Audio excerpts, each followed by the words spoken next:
Hello and welcome to Vigas Mudra channel. I am Hari Kumar with Insights. The recently concluded two-day strike by trade unions was unusually violent in Kerala, and that surprised many because of the strong stand being taken by CPIM against labor militancy in the state. Then what could be the reasons for the violence exhibited by trade unions during the two-day strike? My informed opinion, based on data available in the public domain, is many trade unions and sections inside the CPIM are peeved at the changes that are taking place in the party and the change in policies regarding private capital as well as the role of trade unions and the future development of Kerala. So, what are the changes that happened in the CPIM in the recent past regarding trade unions as well as private capital? We need to recount the resolutions passed by CPIM State Conference, which concluded at Kochi during the first week of March. Kerala Chief Minister Pinarayi Vijayan, who presented a policy document on Kerala development, very clearly, very explicitly criticized the role of trade unions and the unhealthy practices they are following in the state. He came down heavily on the practice of Nokuguli, which his government had banned in 2018. But still, that couldn't be wiped out from the business and industrial sector of Kerala. That has been continuing. So he was actually criticizing such practices, and he wanted the trade unions to change such practices forever. So it is not something that they could easily digest because the practice of Nokukuli has been continuing because of the failure or refusal of the police to intervene in complaints. That was because of a decision taken by EMS Namboodiripad led CPIM government, which came into power in 1958 through ballot. So that government had taken a policy that police should not intervene in labor disputes, and that always kept police out of labor disputes, which gave a leverage to trade unions to bargain. So that has been now abandoned by the CPM. That is a turning point. That's a historic change. And the government is now planning to introduce a bill in State Assembly to amend the Kerala Headload Workers Act of 1978. And now what is going to happen is demanding Nokukuli will become a criminal offense which will attract a punishment of up to 1 year's imprisonment and rupees 1 lakh as fine. So that situation is drastically changing. Again, during the conference, the party welcomed foreign capital, and the capital was welcomed to sectors like healthcare and education. And considering the policy of CPM, that the previous policy of the CPM, that privatization of educational institutions and healthcare is not a good thing. Now the new change is very significant. But at present, Chief Minister Pinarayi Vijayan has overwhelming control over party, and nobody can oppose it. Nobody has the power to oppose and defeat his visions. So the pent up feelings, the pent up anger of certain sections of partymen might have poured out, might have resulted in an outburst during the two-day strike, because they could take refuge in the fact that the strike was not simply organized by CITU, that was organized by a group of trade unions, including INTUC and other parties, all others, in fact, except the Bharatiya Mazdoor Sangh. But if we look at the people who have been taken into custody and arrested for violence, we find that they are almost all of them are CPIM men and not just CITU men, and they included CPIM branch secretaries, local secretaries, and local level leaders.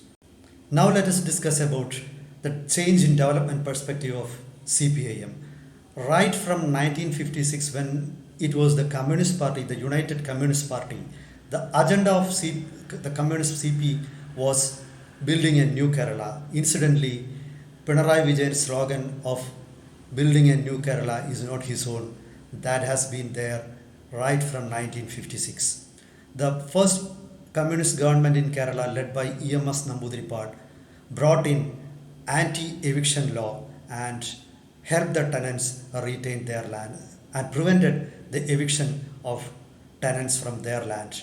In 1966, the communist government went a step forward by bringing or passing a legislation, Kerala Land Reforms Act, which limited land holdings of a person to a certain acreage, and the rest was confiscated by the government and distributed among the landless. In 1980, a CPIM led coalition government, when E.K. Nayanar was the chief minister, started welfare pensions. Again in 1987, another communist government led by E.K. Nayanar started the literacy movement. By 10 years later, another communist government started people's planning. If you look into all those things, the pattern of the style of communist government was building a coalition of workers and peasants and implementing their agenda based on that and building popularity by creating an alliance of peasants as well as workers. But that development perspective has been changed. Perhaps it could be because of the realization that such agendas don't work in the present context. And the nature of Kerala society has also changed. There may not be many very poor people at present. And now the CPIM gains support from the middle class. So now the emphasis of the Pinarayi Vijayan government is on bringing development through developing infrastructure. So there are many differences of opinions in the CPIM. The Silver Line project, which is now publicized as one of the most prestigious projects of the left government, is also based on that vision. So there is strong opposition in the party against the new agendas and the new way of functioning, and perhaps they may be feeling that the CPIM has abandoned the idea of building a coalition of peasants and workers and a development based on that. And the recent party state conference held at Kochi had many interesting resolutions and many new ideas, and like allowing foreign investment, that developing public sector enterprises as profit centers. It just stopped short of selling public sector units. So in all other ways, there was a drastic change. So it is very likely that a section inside the party are totally against it. And this is also one of the reasons, could be one of the reasons for the public protest in the recent trade union strike. And what will be the impact of the trade union strike? The first impact will be, it will take Pinarayi Vijayan's dreams of building Kerala a step backward, because now the government will have to convince investors that this is not going to be the norm in Kerala anymore.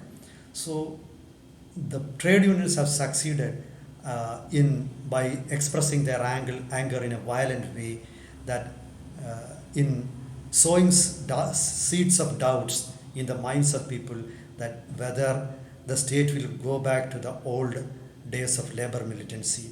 And now the chief minister, known for his tenacious